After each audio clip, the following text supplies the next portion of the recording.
Traffic accident scenes such as these occur all too frequently on our streets and highways. They are the leading cause of death among children, teenagers, and young adults, and result in more permanent impairments than any other type of injury. Traffic accidents result in nearly 45,000 fatalities and more than 3 million injuries each year on our nation's highways. This is an improvement, however, from 1972, when almost 55,000 Americans died in highway accidents. Many attribute the decrease in traffic deaths during the past 10 to 15 years to a number of factors, including the 55-mile-per-hour speed limit, increased use of seat belts, efforts to reduce drunk driving, added safety features on vehicles, and better driver education programs. However, another factor which is seldom mentioned, even by safety experts, are the safety improvements which have been made to the highways themselves. We will refer to this as highway safety's silent factor, which is our topic for this program.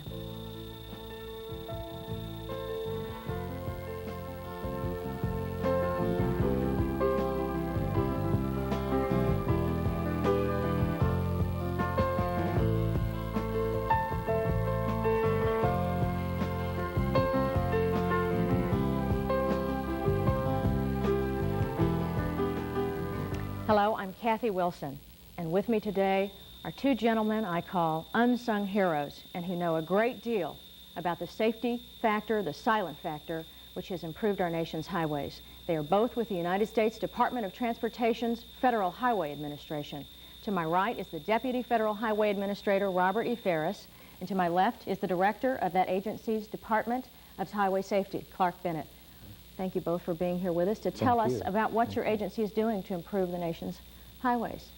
Mr. Ferris, now I thought that the city and the states were responsible for building and maintaining the highways. If that's so, what is the Federal Highway Administration's role? Well, Kathy, basically you're correct.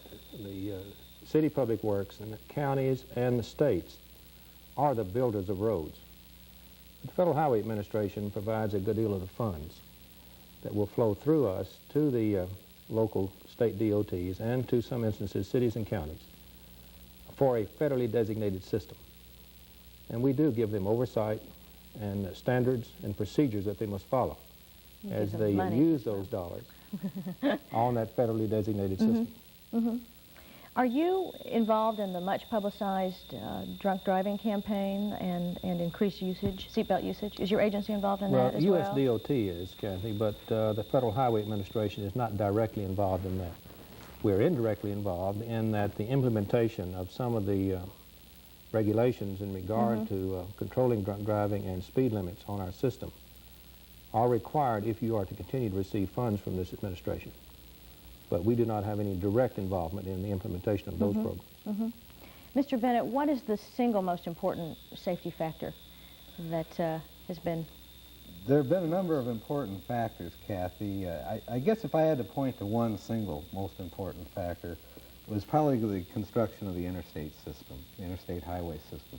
That's a 40,000-mile system of roadways that was built with no control, with full control of access. Now, with full control of access, you no longer have intersections, you no longer have driveways, and that's a very, very safe road. The interstate has about 1/2 the fatal accident rate as the rest of our nation's highways, as an example. And it carries about 20% of the traffic that are on our roads today. The National Safety Council estimates indicate that if that traffic was carried on our other road system rather than the interstate, then there would be about 5,000 to 6,000 more fatalities each year. Now, that's not the only factor, but that's probably one of our biggest factors, is the interstate system. What are some other safety features which have been introduced that the average driver would recognize? There are a number of other significant safety features that we've introduced into our highway system. Unfortunately, I doubt if the driver would recognize many of them. Actually, what we're trying to do is make a more forgiving highway out there. We know to err is human, and humans will err, and we want to give them a second chance once they run off the road or get into trouble. This is basically why we developed the clear roadsides concept, which started about 20 years ago. This has led to a number of improvements, which I can probably best show you with some slides that I've brought along. Why don't we show them now?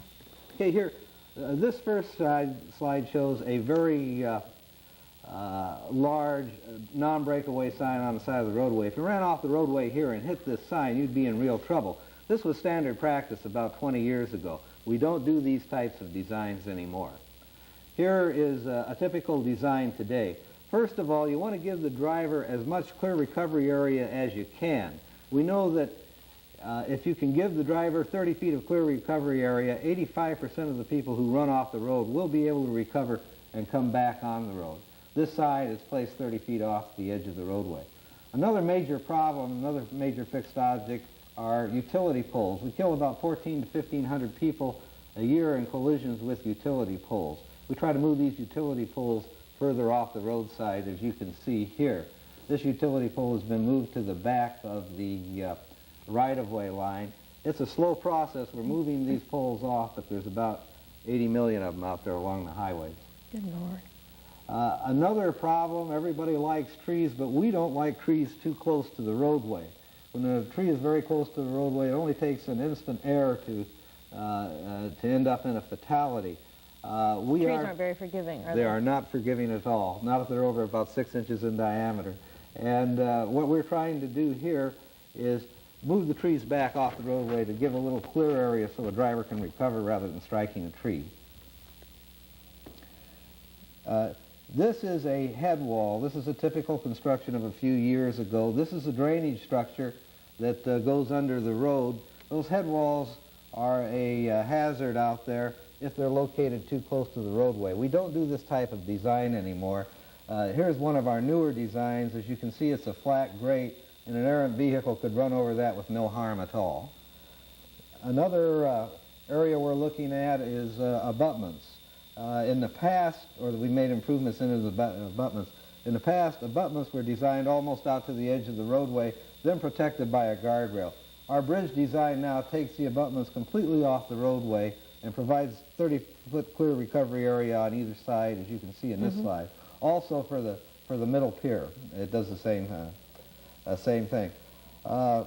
Another problem is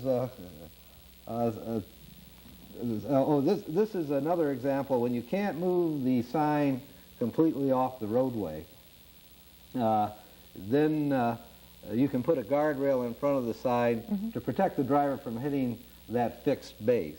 We would rather move the sign out of the way or make it breakaway, because the guardrail itself is a potential hazard out there. Are these just features that you're adding to the new highways, or are you going about the business of changing all of the highways?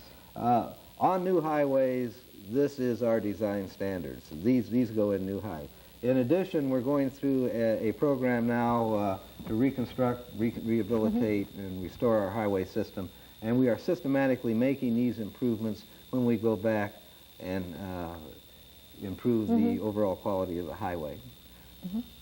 Oh, now I'd like to show you here a breakaway sign crash test. In this crash test, this is a vehicle doing about 60 miles per hour. It'll hit the breakaway sign. As you can see, the support slipped off the base, rotated up, and the car passed safely underneath it. This is the same crash in slow motion. You can see the slip base on the sign giving way, the sign rotating up around a hinge point right about at the edge of the sign panel there, and the car passing completely clear underneath it.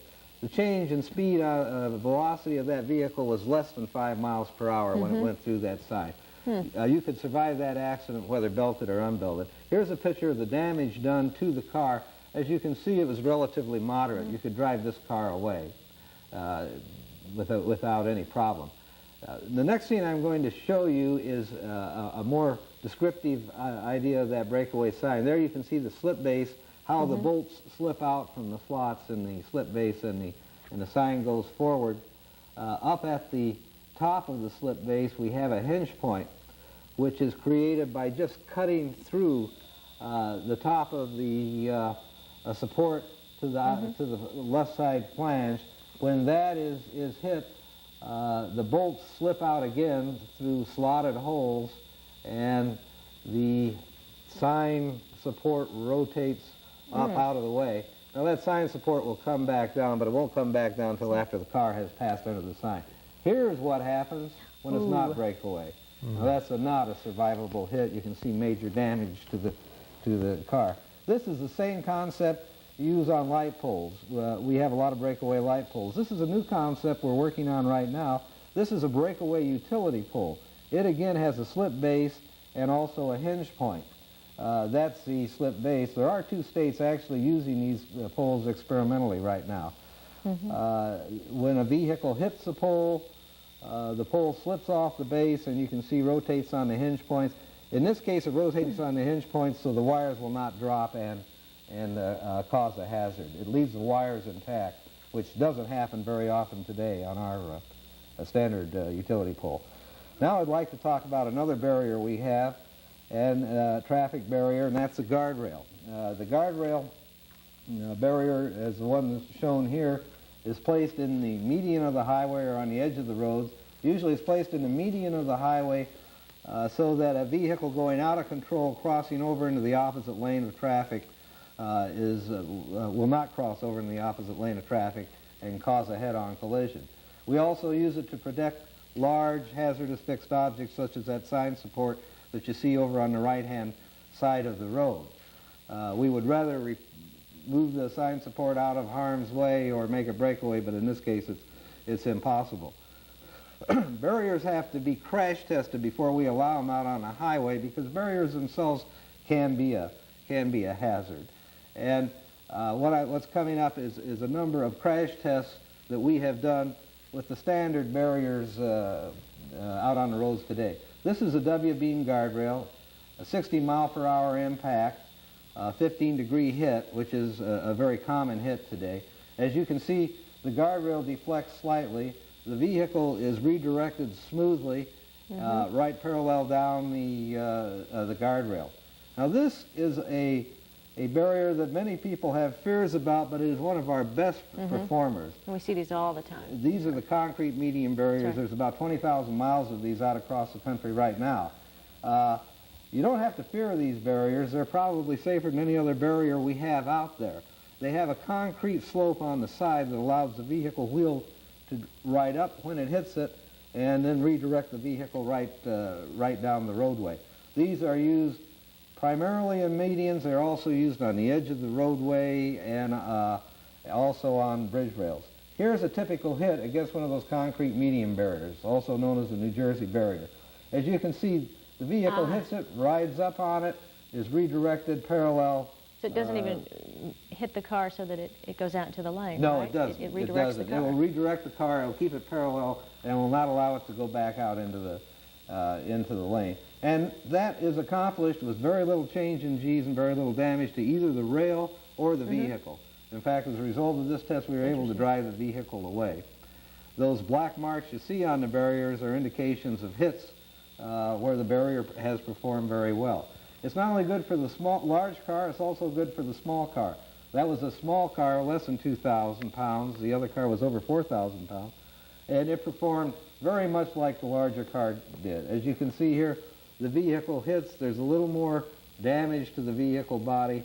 The rear end of the car hits the rail, straightens it out, and redirects it parallel down the pole. Now those will work whether you're a belted or unbelted driver in your car, but we would advise belts. It's much safer with a seat belt.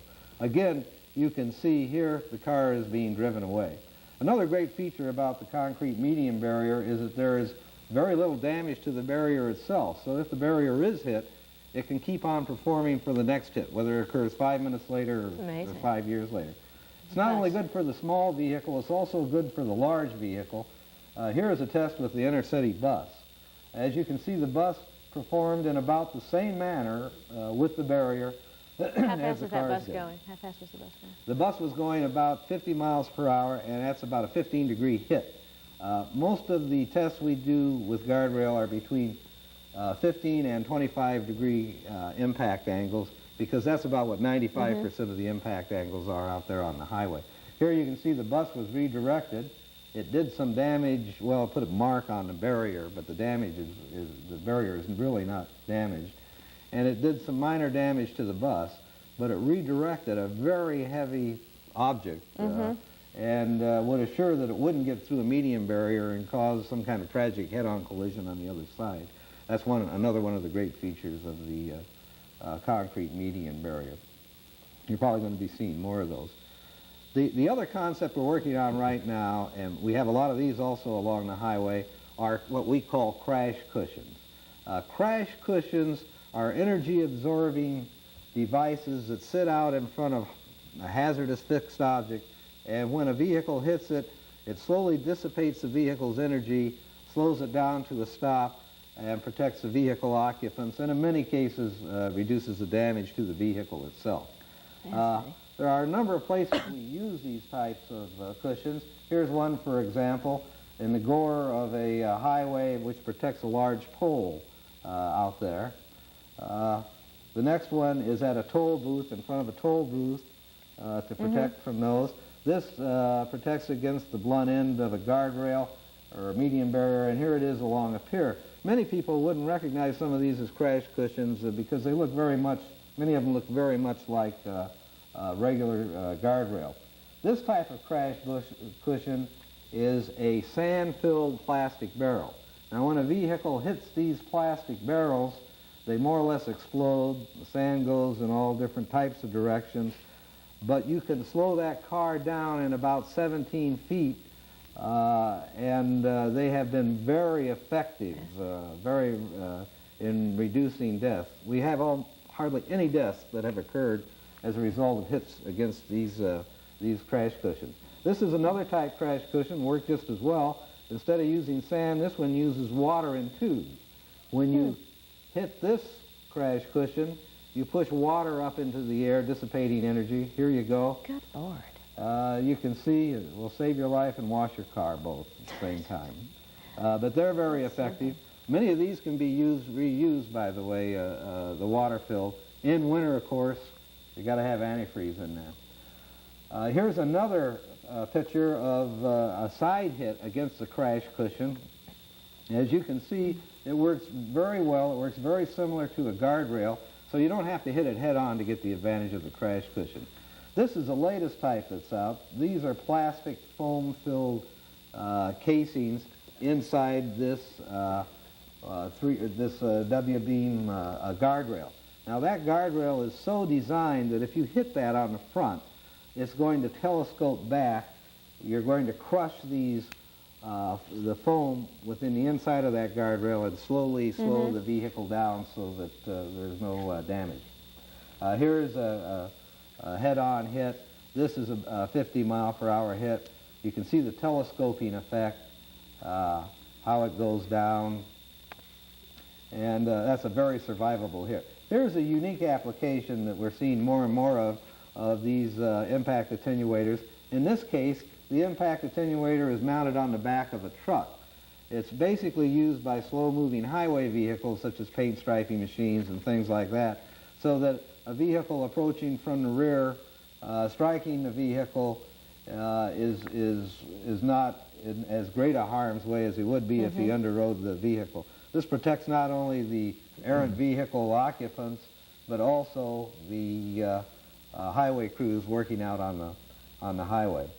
It's another application of that. That was fascinating. Now, either of you, do you have actual evidence that all of this has reduced the number of deaths and injuries on the highway? Well, actually, Clark, I think you'll agree the number of accidents per million miles traveled have gone down significantly over the last several decades. This is part of one of the reasons. Clark mentioned the interstate system, probably the single most significant. And when did that begin? When did it was under Dwight Eisenhower back in the 50s. Interestingly enough, from a history standpoint, this major highway system was first proposed by President Roosevelt in his administration, but he only conceived 3 east-west and 3 north-south highways, and of course it's turned into a sizable program, and was really started by Dwight Eisenhower. He was so impressed with the German Autobahn system and their capacity to move their military units so effectively around Germany that he not only conceived we had to do that here, but that was the focus for the future for our major transportation improvement. Interesting point on the interstate system. We first started constructing that in the late 50s. In about the mid-60s, when we had it about half complete, we went to the clear roadsides concept we're just talking about now. Now, since we started building the interstate system, we were able to cut the fatality rate in half.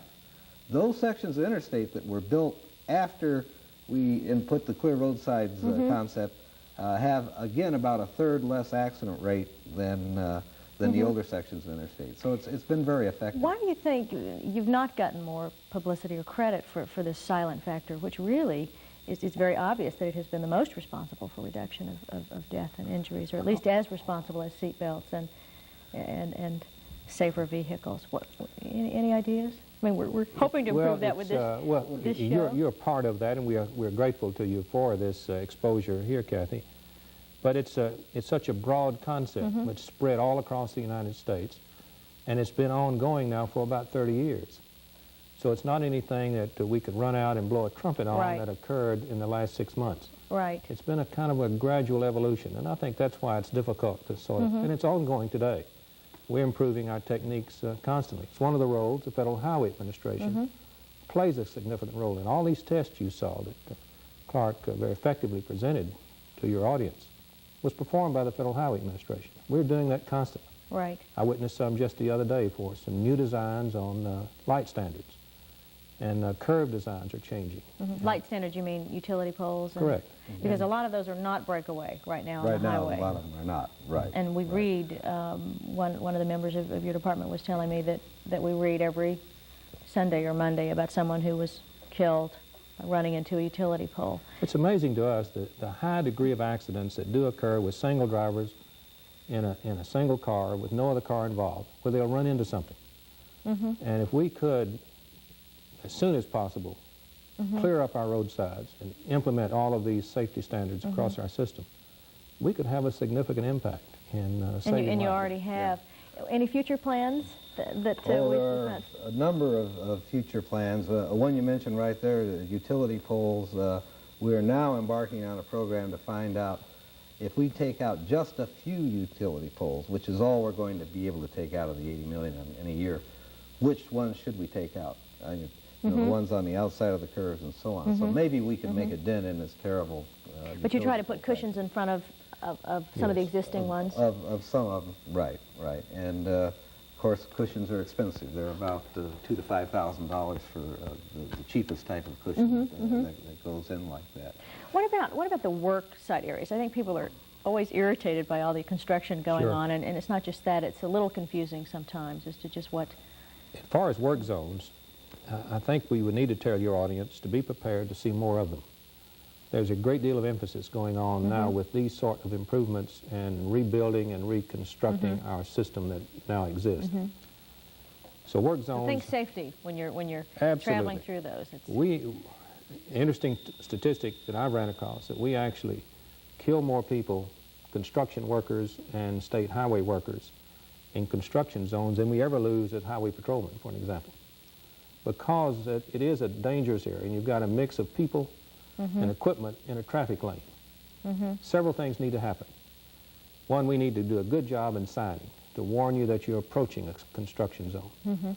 We have regulations for that and guidelines that should be followed. But then the driver must also recognize that when they're entering a construction zone, they are required to at least slow down to some reasonable speed, but don't slow down to observe what's going on. Don't gawk. Don't become a mobile superintendent, because you then add to the hazard. You become a hazard. Just the other day on... To say nothing of the traffic being backed up. You know, that happens on accidents. People will slow down to look at an accident, and they themselves become an obstacle and a hazard to the rest of the motoring public.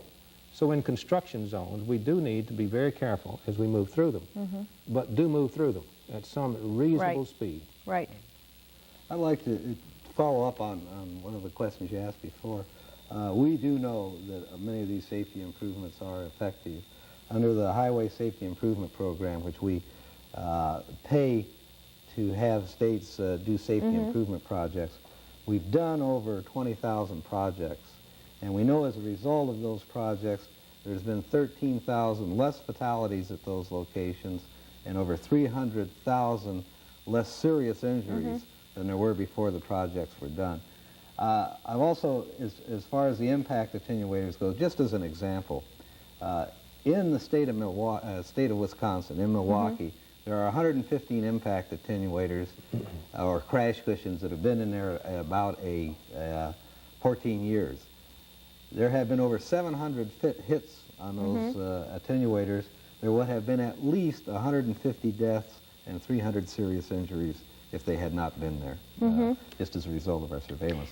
So these things do work. We don't often blow our horn about them, but they do work. But I hope you will start doing that more, because I was certainly impressed and almost moved by all of the improvements that have been made that I know will help save our lives. What about pedestrian deaths? Can we improve that situation at all quickly? No, that does bring up an interesting question. Our population, Kathy, is getting older. And when you do that, you don't move quite as quickly, and you don't hear quite as well, and you don't see quite as well. And we do need to be cognizant of that as we build our systems and design our signage and deal with our curves and lighting. Part of that, I ran across an interesting statistic the other day of a new light rail system in a major city in the United States was so quiet that when they first put it into operation, they were hitting people with it because they didn't hear it. So they had to put a little noisemaker on it so you could hear it coming. The ultimate responsibility for pedestrians, as well as operating on our system, is the person themselves. And we need to all be made more safety conscious. In the way we operate our vehicle, in the way we jump across streets, not pay any attention to traffic lights, try to cross in the middle of a block. All of us are responsible for safety on our system. And just one quick last, so what about large truck safety? Is that? Federal Highway Administration does have the responsibility to administer the Motor Carrier Safety Act. And we're heavily involved in that in truck inspections. We've just been given a mandate to initiate the issuance of a single driver's license for all truck drivers and to initiate training for truck drivers. Good. So this is a positive movement to help improve the truck safety on our system. Well, I hope we've raised the safety consciousness of all you motorists out there and made you more aware of the silent factor and all that is being done to improve safety on our streets and highways. I'd like to thank our guests from the Federal Highway Administration, Mr. Ferris and Mr. Bennett. I'm Kathy Wilson, and thanks for joining us, and please drive safely.